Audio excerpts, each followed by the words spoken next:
Hello, my name is Rana Alsmer, and welcome to episode 4 of my podcast show, Podcast of Shadows.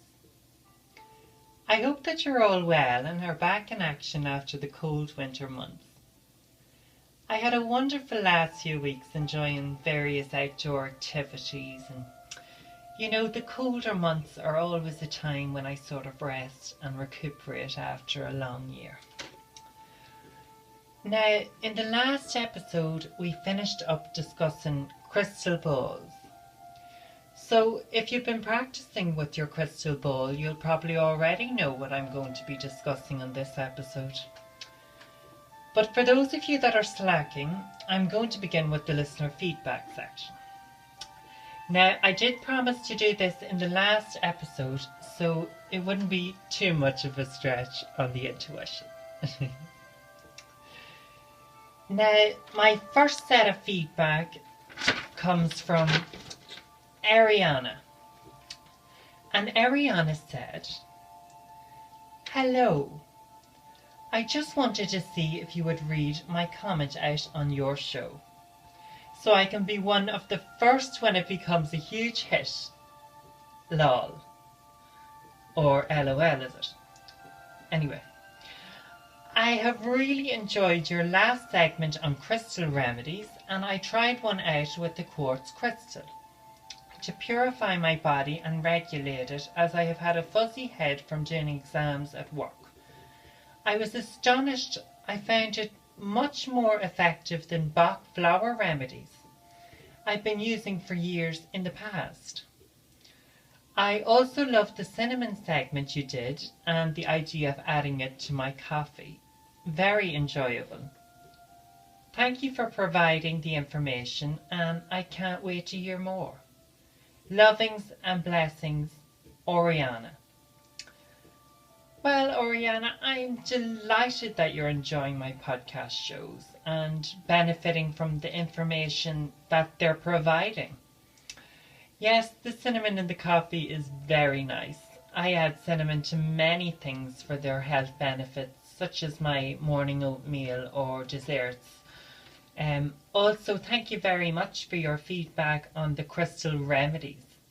Not to run down Bach flower remedies, I also use them myself, but I have to admit that the crystal remedies are particularly wonderful.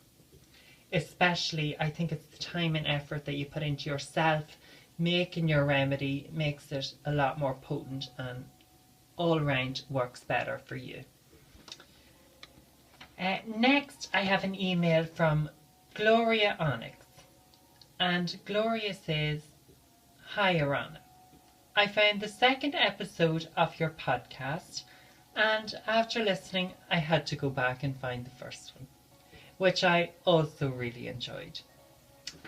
I find your podcasts have a mix of quality pagan information and sometimes an unintended humorous flair, which I love.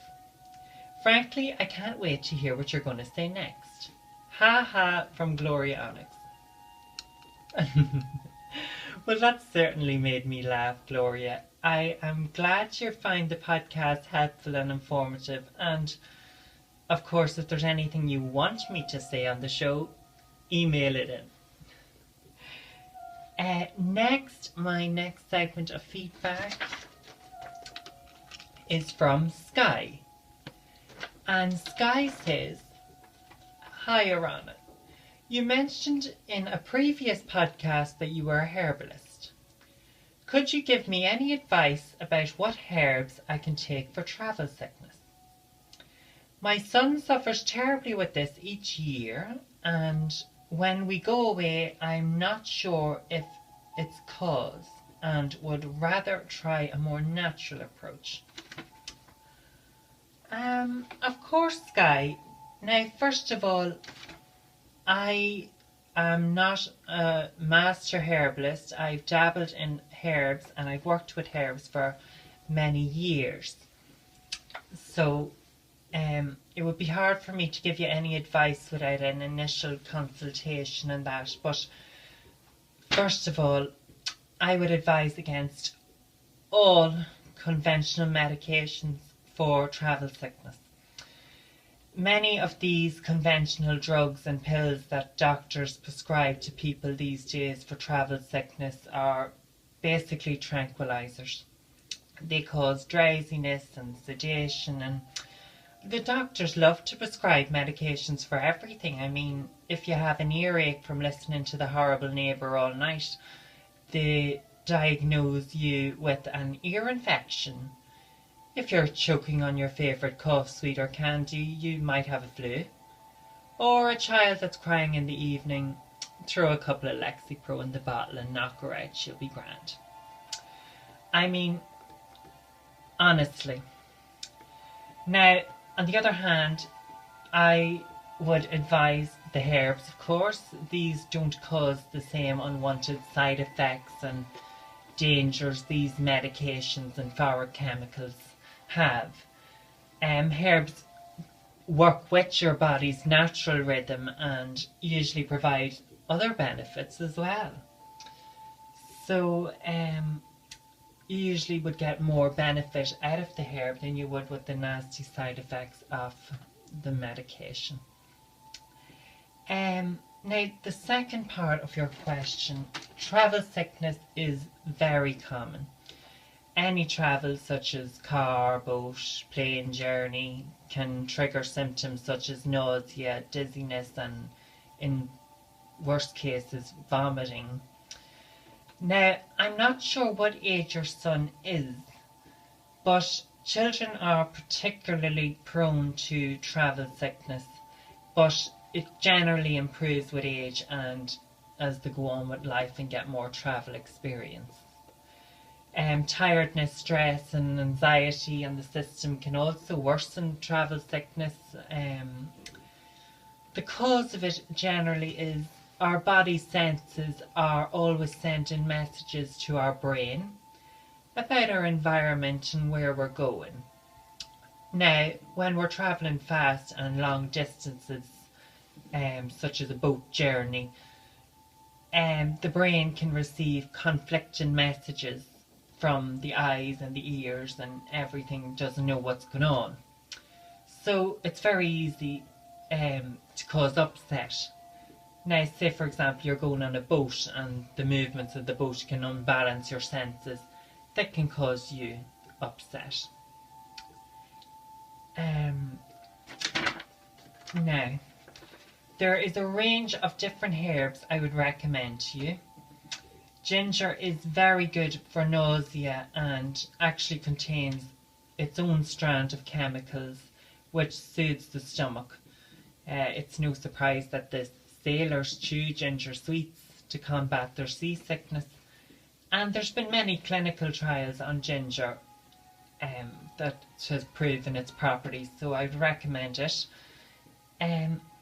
Also, cayenne pepper is a wonderful anti-inflammatory. It soothes mucous membranes, reduces fatigue and nausea, and generally boosts your circulation, which is helpful in combating different symptoms. Chamomile tea. Chamomile has a lot of active ingredients, which is wonderful for relaxing the body and the mind. Now, hold on. I did concoct a sort of remedy for you. As I said, I'm not sure what age, weight, other medical issues your son may have, so I've just kept it very basic. Now, it's just a basic, simple herbal infusion of ginger and cayenne pepper, which everybody has lying around the kitchen these days. So, what you're going to do is get yourself a heat-resistant glass jug, and you're going to grate in 2 centimetres of fresh ginger root. Now, I will have these on the show notes, so for easy reference, and just don't worry about it, you'll find it on the show notes. Now, what you're going to do is you're going to add in a 1/4 tablespoon of cayenne pepper. Pour in 300 ml of boiling water, and you're going to let that steep for 5 or 10 minutes. Now, I know it sounds very simple, and it is, but it's very effective. You can even make extra and take it in a flask for your long journey. So you're going to leave that for 5 or 10 minutes, and then you're just simply going to strain it in a strainer or a muslin cloth and sip for about half an hour before your journey. Now you might be surprised, it's actually quite pleasant, this remedy. So it's quite palatable, but if you prefer, you can sweeten with a little organic honey, especially if you're doing it for a younger person. Now there's loads of different herbs that you can use. I mean, there's peppermint, which is full of volatile oil. Peppermint's very good for the stomach, the gastric system and your intestines. But you could also get it in an essential oil. Put a few drops of the peppermint oil onto a handkerchief and inhale on your journey to relax your stomach. Now there's many more different herbs that I could advise you, but without a full consultation there's really no point me going on. So I'm sure you got a wee bit of benefit out of that, hopefully. Now, my next bit of feedback is an email from Lorelei. Or is it L'Oreal? Well, surely she's not named after a shampoo product, so I'm just going to say Lorelei. Anyway, Lorelei says, "Hi, Arana. Lovely to hear a new pagan podcast is coming out, as there's been a shortage of them, and many older ones I've listened to have simply stopped podcasting or haven't been regular enough to keep my interest. I thoroughly enjoyed your show and hope you all success and just keep doing it. Have a wonderful new year, Lorelei." Thank you, Lorelei. Yes, a lot of these pagan podcasts have seemed to stop or dry up. I personally find that they seem to get a bit boring, and they got bored of doing it simply because they're not providing enough information to glue listeners. I mean, some of them are very good, but a lot of them I listen to seem to talk a bit more about themselves and don't describe any sort of pagan things like I've done with the crystal remedies and the charms, etc. And I mean, that's just what you want from a pagan podcast, isn't it? If it's advertised as such. So anyway, thank you for your lovely comment, and I will be sure to keep including pagan specific information in my show. I have another message here from Shannon, and Shannon says, "Hi Arana, I seen that you were interested in folklore music, and I was wondering if you would enjoy my music productions. I create various pieces of music from various traditions of folklore and magic from TV series and other. I will send you a link below, and if you have the time to listen, I would be grateful and appreciate your feedback." Oh, well, that sounds quite intriguing, Shannon. I suppose I'm now giving feedback to my feedback.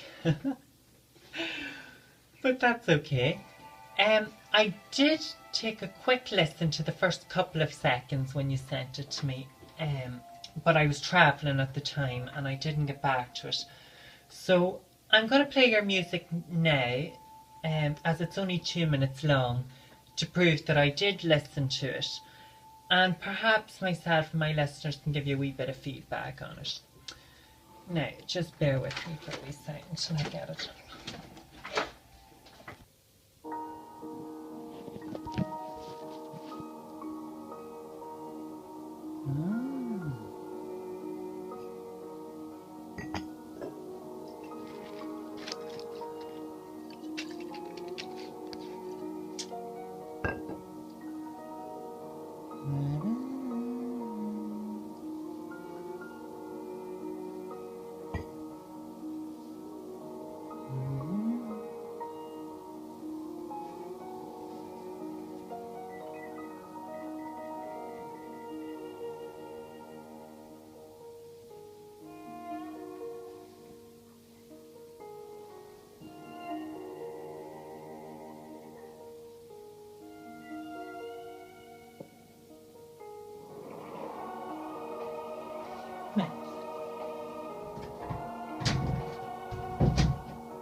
Now, gosh, that music would nearly put you to sleep.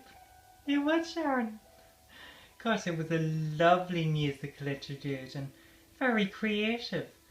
So I hope my listeners enjoyed it as well. If anyone has any feedback, please write back in and we can give it to Shannon. And I thought it was fabulous.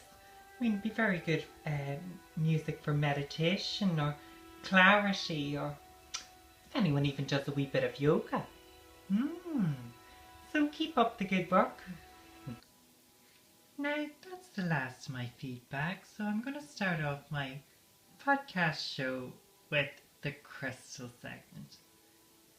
Now, I'm going to do a crystal which most people will be familiar with and is adorned worldwide. The amethyst. Amethyst is a purple stone, and as we discussed previously on the crystal segment, purple stones are used to stimulate the third eye chakra. It is also the birthstone of Aquarius. Now, I find amethyst to be one of my all witches must-have crystals. Now, these are powerful crystals that can be used for many different purposes and have numerous magical and healing properties, including clear quartz, rose quartz, to name a few, but today we're going to talk about the amethyst. Amethyst has been used for centuries for its magical qualities since the ancient times. The Egyptians would often use it for protection against betrayal. The Greeks would use it for prevention against drunkenness. And the Indians would use it to protect them against any psychic treachery. And there's many different cultures, and amethyst has a long history. Now, the way amethyst is formed is very unique. It's one of the most beautiful crystals I've ever seen. It looks wonderful in jewellery, and the polished tumble stones you'll find in most shops today are particularly lovely. And of course, the chunks of its natural form that you can get are very stunning. Amethyst is a wonderful healing stone. It's very good for, any sort of emotional or mental health. It's very calming and soothing. So it's very good for any time you're rushing about or you're impatient. So a good idea is to keep a piece in your car or in your workplace. I usually meet a friend of mine for a coffee at 9 o'clock of a Friday morning after my yoga. And afterwards I would come into the bathroom and I would be rushing to get my makeup and my hair done, and I'd end up going out looking like the Wicked Witch of the West. So I put a large amethyst crystal in my bathroom to remind me to stay calm and take my time. Amethyst is also renowned for its beauty, and it's also used to enhance beauty. But honestly, if my hair doesn't sit, no matter how much amethyst jewellery I wear, I'm still going to look like the bottom end of a broomstick. So once I have that amethyst crystal in there, I know I'm okay. I haven't had a bad hair day yet since. And I'll tell you what, the first person to move it out of that bathroom is getting next. As I said, amethyst is a wonderfully calming stone all around. And I'd recommend it to anyone for all those types of emotional problems. So if you know anyone suffering from grief of a loved one, or money issues, or just general life stress, it would be a good stone for you to give them as a wee gift. Now, amethyst is also very good for physical pain, which is associated with emotional and stress, such as insomnia or headaches. And if you even have a piece of amethyst tumbled stone lying around, you can use it to ease a headache that you might have. So what you do is, you get your amethyst tumbled stone. If you haven't got one already, I suggest you drop this right now and go in and get one, because it's one of the most powerful crystals you'll use. So once you have your tumbled stone, you're going to start at the left temple. You're going to slowly, in circular movements, slowly bring that crystal around to your forehead and all the way around to your right temple. Now, another good tip is if you have any peppermint oil. Peppermint is also very good and renowned for headaches, so you can put a wee dab of peppermint oil on your temple before you work with your crystal, or you can put the oil directly onto your crystal, which will help enhance and complement the crystal's natural healing energies. So, as I said, it's very good for emotional pain, but one of the main uses of the amethyst crystal throughout centuries has been for the treatment of addictions and any sort of compulsive behaviour. So if you know of anyone who's trying to give up smoking or drugs, it would be a very beneficial stone for them. Because of its calming qualities and such a powerful crystal, it also treats and provides relief to the withdrawal symptoms of these substances, such as anxiety, headaches, insomnia. I actually have a wee story I wrote down that I was going to read out to you all. It was a Greek myth, and it was a nice little story. Here it is here. Amethyst was the name of a young Greek girl who was pure of heart, and she was a servant at the shrine of the goddess Artemis. She would attend many social events, and because of her beauty and purity, she attracted many suitors. These suitors would often offer her a glass of wine as a gift. Amethyst refused the wine, and she refused to get drunk. Naturally, this incurred the wrath of Dionysus, the god of wine. Dionysus planned to punish Amethyst when the goddess Artemis intervened. To protect Amethyst, she turned her into a quartz crystal, and she was created. After a long chat and many arguments, Artemis made Dionysus realize his anger, and he regretted his decision. In his despair, he knocked his wine goblet, staining the clear quartz purple. In his despair, I think he was just drunk. Anyway, since then, the ancient Greeks believed that amethyst offered protection against drunkenness and addiction to alcohol. They drank from amethyst goblets, and they even dropped a crystal into their wine glass. You can also make a quick crystal remedy by leaving an amethyst crystal in a glass of water the night before you hit the town, and sip it in the morning afterwards to relieve any hangover symptoms you might have. So there are a few of amethyst's healing qualities. As I said, it's very calming and meditative stone and very powerful. Now, magical uses. amethyst is one of the most powerful crystals you will ever work with, which is lucky as it's so available in many health and occult shops. Amethyst, I suppose, to give a magical science view of it, works by connecting to our world and the spiritual world. As I said, amethyst stimulates and opens the third eye chakra, which enhances all of your spiritual work. It can help you communicate with spirits, empathy, lucid dreaming, and it can protect you against any psychic attacks and evil influences. As I said about the Egyptians in the ancient times, used it in their totems and on their jewellery to give them the ability to detect treachery and betrayal, and many other cultures as well. So, all over, amethyst is a very magical and healing stone, and there's many other uses that I could tell you about, but I don't want to overload you. So, I'm going to move on to my next topic, which I chose to discuss today, and it's horoscopes. Now, many of you, I'm sure, are familiar with these paragraphs in the local magazines or your newspapers based on your sun sign. You know, such as Virgo, today's the day to make peace with your arch nemesis, or Leo, you'll be drawing something abundant into your life today, look out for signs. Libra, you're a bit off balance today.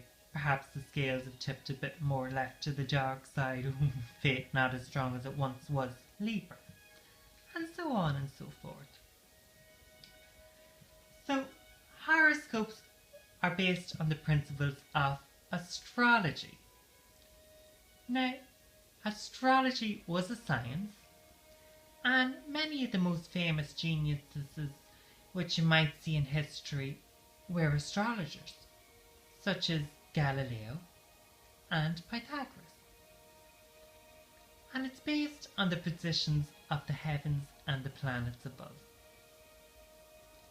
Now, astrology is a huge subject which I wouldn't be able to go into detail about here on the show, so I'm going to keep it a bit basic and go back and just stick with the horoscopes. Now, what a horoscope is an astrologer would calculate using the planets and the stars' positions for a particular time. So you could use your own horoscope to determine your future by using your birth, as many people do in a natal chart. Or you could even cast a horoscope for a new business in the same way, to give you a wee bit of insight into its success and the future of the business. And there's many other things, such as a date or a relationship, or there's many different ways you can calculate horoscopes if you know how to use astrology. So naturally, in the ancient times, many kings and the nobility would have used astrology to give them knowledge of various prophecies, and you've often seen it. Now, unfortunately, modern science has debunked astrology, as they've done with everything else they can't explain, so unfortunately it's no longer being taught at the schools, which it once was. So a lot of its knowledge is not widely known. Many people, I suppose, would know about their sun signs, such as you were a Capricorn or a Sagittarius, etc., which can tell you an awful lot about your personality. The sun sign is what these newspaper horoscopes are based on, so it gives you a general bit of information. Now, you might be asking yourselves, well, I'm a Taurus, and my friend is a Taurus, and I'm nothing like her. Well, that's because the sun might have been in the Taurus constellation when you were both born. But astrology takes into account all the other planets, such as Jupiter, Mercury, the moon. They would have all been in different patterns across the sky, across the horizon, such as the time of day, the year. As you know, the Earth is always shifting in the atmosphere, so of course you would be nothing like her. Now, you would certainly share some similar characteristics with your friend, which is unique to the Taurus sun sign, but where the other planets are in your birth chart would determine your own personality and ultimately your destiny as a human being.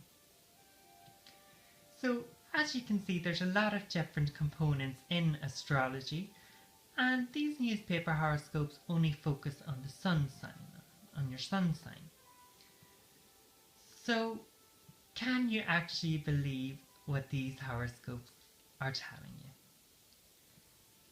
Well, if they're written by a reputable astrologer, absolutely. But bear in mind, it's only going to be a general little piece of information. You know, a little bit of potentials that can happen to you, and they don't bring into account all the other planetary influences that are particularly significant to you. So, as I said, I'm not going to go into much detail of astrology in this podcast, as it's a very complicated subject and it's unique to yourselves and everyone's different. But if it is something that interests you, there's many great reference books and websites out there on this wonderful forgotten science, so you can go and have a wee look at it. So that's it for today, I'm afraid. I think it's time for me to go and have a wee brandy. So don't forget, your next full moon is January the 12th. So if you have any crystals or tools that need cleansed, get them out. Have a wonderful weekend, and my final healthy tip to you all is drink plenty of water. 2 litres, flush out toxins, provide good digestion, healthy skin, and of course an intuitive mind. Any questions, email them in to me at templeofultima@gmail.com. And until then, take care.